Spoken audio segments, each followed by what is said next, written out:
The invitation specifically said to wear white, as we do not wear black to our funerals, since black is the only life that we know.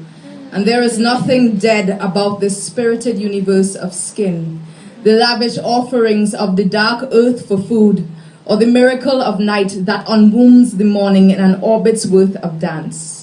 So if you ask us why we mourn dressed in white, we will tell you that it is the only color that death had shown its face in. Wow. The elder asked that we remember the 142 Africa-looted slaves of 1781 fed to the savage mouth of a frenzied Atlantic off the punishing Jamaican coast.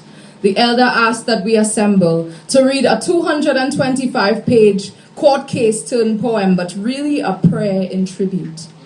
On November 29th, from the stern of the Zong vessel, women and children are flung first into the cursing crypt of the sea.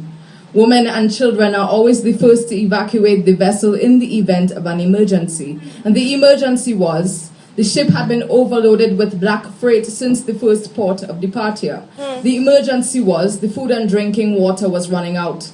The emergency was, you cannot claim insurance on cargo that is lost too close to the land. And the British captain would collect £30 a head for every jettisoned body he freed to the Navy Blue Peril. When you think of massacre, you think of blood, not water. You consider battle wounds and scars, grave things, not floating torso or pale-washed face. Massacres are never this clean. You will miss it if you cannot see struggle below the surface. One Friday evening in a post-black Brooklyn type of bookstore, my friend and I, Nick, go in search of the ceremony.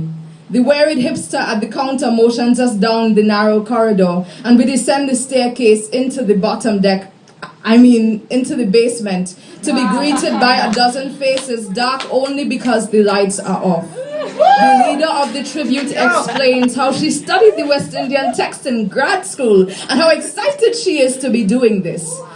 These people have planted a video camera at the center of the circle. This is to interrupt any power that the right could have. This is probably to get their sympathy on tape. They have defiantly worn black to contrast their skin. The grad student has pre-selected parts of the text to be read as though the spell could be shortened, as though the dead kid that the bookstore has to close at 11, as though the poem didn't already embed the crucial parts of the story. And now my body is for 1 hour tense in a cold metal chair as I watch them drain out the rites, empty the circle of its meaning, drain the prayer into a dirge. They are taking it overboard again, and I cannot speak. I hear only muffled speech when they read. I have drowned out all their words and can only think to run out the room, but somehow stay there, pale in the face.